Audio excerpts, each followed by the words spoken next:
Vous donnez, Monsieur Combeau, la parole tout de suite. Écoutez, merci d'abord. Nous tenions à remercier la mission d'information de nous auditionner collectivement ce matin. C'est vrai que je dirais l'adaptation de notre cadre à la vague numérique est un élément très important pour la fédération et pour ses membres.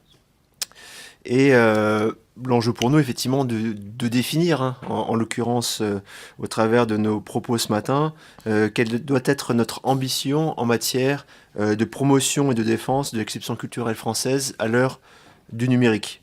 L'enjeu, qui est global pour nous, hein, à la fois dans le domaine de la culture, des contenus audiovisuels et cinématographiques, mais aussi pour l'ensemble de nos services déployés sur nos réseaux, et la mise en œuvre de conditions équitables pour pouvoir nous battre, et c'est effectivement bien le mot de bataille, dans une bataille qui est mondiale, avec des acteurs qui sont effectivement non régulés pour la plupart, et pour lesquels effectivement nous devons nous battre en fait pour conserver nos clients et notre chiffre d'affaires.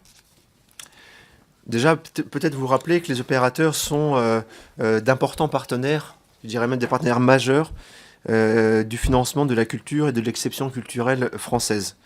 Nous sommes, par nos réseaux que nous déployons et par les services que nous éditons et distribuons auprès de nos abonnés, et par les prélèvements obligatoires que nous acquittons des acteurs déterminants de la chaîne de la valeur, à la fois de la musique, de l'audiovisuel et du cinéma.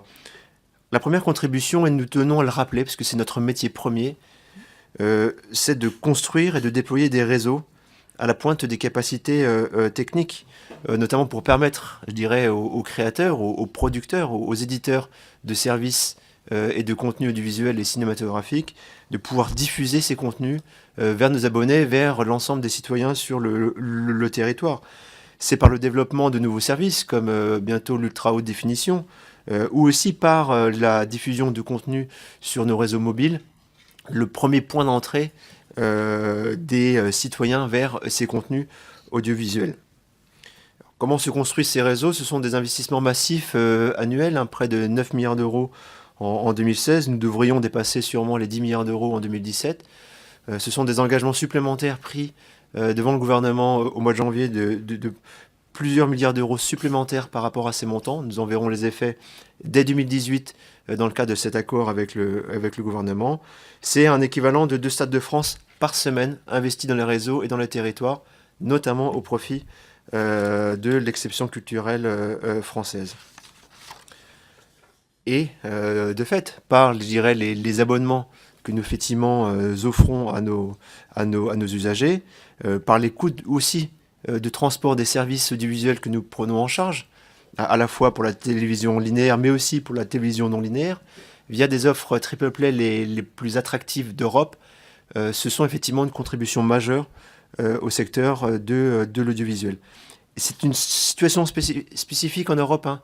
Je dirais le développement du triple play au début des années 2000 a été en tout cas permis un essor massif de la télévision par IP, et donc permis aussi le développement des services comme la télévision en replay et les nouveaux services à valeur ajoutée que nous trouvons maintenant disponibles sur les offres de chacun des fournisseurs d'accès. Au-delà de cet effort très important qui bénéficie bien entendu à l'exception culturelle française,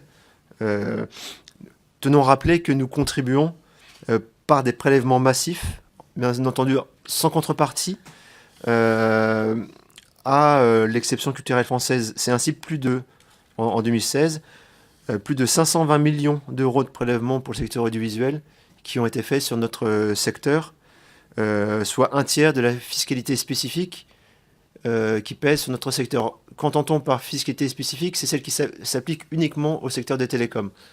C'est un enjeu majeur pour nous. Pourquoi? Déjà, les opérateurs payent au titre de l'impôt sur les sociétés bien plus que les acteurs non régulés de l'Internet. Et par ailleurs, en plus de cette fiscalité normale qui pèse sur toute entreprise, nous payons une fiscalité propre à notre secteur. C'est près de 1,2 milliard en 2016, et ce chiffre est en constante augmentation, dont un tiers va au secteur de l'audiovisuel. Et si l'on cumule depuis 2009 cette fiscalité spécifique, c'est près de 2,5 milliards d'euros injectés dans le secteur de l'audiovisuel et de la culture, soit à peu près un réseau et demi mobile national qui effectivement a été, au travers de cet axe-là, injecté dans le secteur de l'audiovisuel.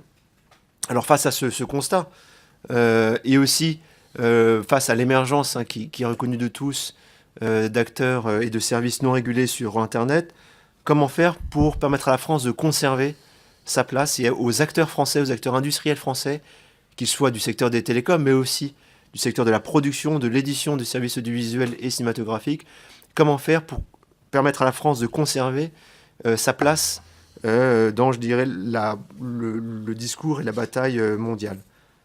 La première, qui pour nous est assez importante, qui est liée aussi finalement au montant des taxes et contributions qui sont prélevées sur notre secteur, c'est une représentation équilibrée, alors, notamment par exemple au CNC, hein, la taxe qui alimente le CNC représentait 121 millions d'euros en 2016. Et donc, le principe, c'est que si nous sommes taxés, si nous contribuons, nous souhaitons participer à la gouvernance. Pour nous, c'est un point fondamental, qui est le principe même d'une entreprise privée. Un investisseur investit et doit pouvoir, je dirais, participer à la gouvernance de l'entreprise dans laquelle il investit. Alors que ce soit au niveau du CNC ou, par exemple, de la copie privée, nous souhaitons une meilleure représentation de notre secteur à la gouvernance des fonds qui sont injectés dans le secteur de la culture, d'autant que nous avons des choses, une expertise à apporter, une vision à apporter sur le développement de ces services. Le deuxième point est pour nous un allègement ou une adaptation de la réglementation qui pèse sur les acteurs dans le secteur audiovisuel. Pourquoi ? Tout simplement parce que le monde a changé. C'est vrai qu'on cite souvent la loi de 86, elle porte bien son nom, elle a 32 ans. Il est nécessaire de l'adapter pour tenir compte des changements profonds qui affectent le secteur numérique. Et notamment de laisser plus de place à l'établissement de chaînes de valeur, d'accords entre acteurs. Pour nous, c'est une manière de travailler qui est naturelle, et celle de la négociation, à chacun de trouver sa place dans la chaîne de valeur, et par ces accords, par la valorisation des investissements, la valorisation de la coopération, nous arriverons à faire émerger des champions nationaux et des champions européens. On peut citer quelques exemples. Le premier exemple est la réglementation qui pèse sur les services de vidéo à la demande, qui était une simple transposition de l'univers linéaire. On le voit, et d'ailleurs le rapport du CSA récent sur le sujet le montre, cette réglementation est particulièrement désincitative et surtout n'est pas du tout adaptée à l'ère du numérique. Un point, par exemple, l'ensemble des fournisseurs de vidéos à la demande, alors qui sont effectivement établis en France, c'est bien l'enjeu, c'est de ne pas désinciter les acteurs à investir en France, impose ce qu'on appelle des obligations d'exposition sur la page d'accueil du service de VOD. À l'heure de l'intelligence artificielle, quelle est la pertinence de maintenir en permanence un nombre pourcentage X d'œuvres françaises? C'est par l'intelligence artificielle que nous arriverons à convaincre nos clients de rester sur nos services et de ne pas aller vers des services effectivement non régulés. Pour autant, on le voit, la réglementation n'est pas du tout adaptée à ce qu'attendent les clients et à la manière de pouvoir promouvoir encore plus les œuvres françaises. Un deuxième exemple, et qui n'est pas propre à l'audiovisuel, c'est la tentation récurrente de la réglementation, de la régulation, de structurer nos offres de détail. Par exemple, on peut citer la récente délibération du Conseil supérieur de l'audiovisuel sur la numérotation.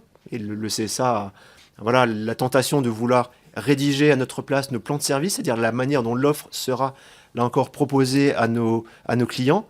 Là encore, à l'heure de l'intelligence artificielle, quelle est la pertinence d'un établissement réglementaire de plan de service?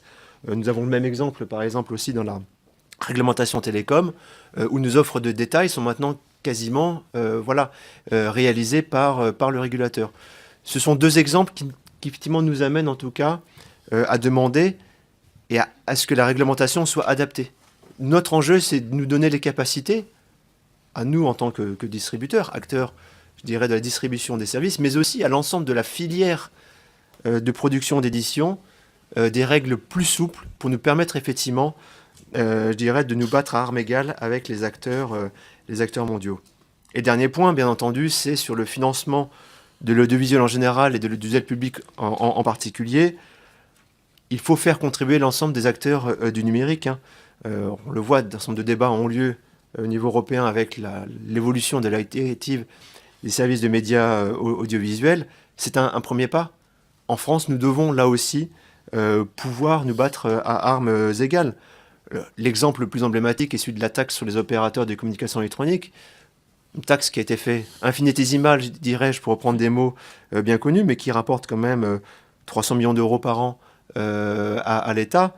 Une partie minime va maintenant au financement de France Télévisions.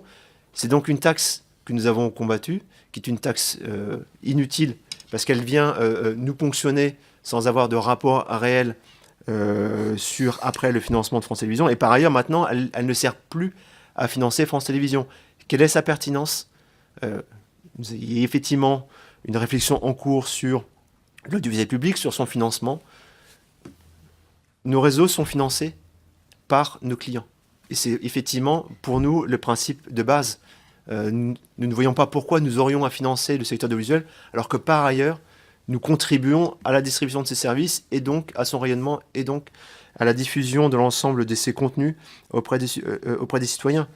Et je citais, et depuis 2009, la taxe a effectivement amené dans les caisses de l'État près de 1,8 milliard d'euros, soit un réseau mobile national. À l'heure où le gouvernement a souhaité que nous intensifions nos investissements dans le réseau mobile sur l'ensemble du territoire, nous nous rendons compte que l'argent qui aurait pu être mis dans ces réseaux nous fait défaut cruellement.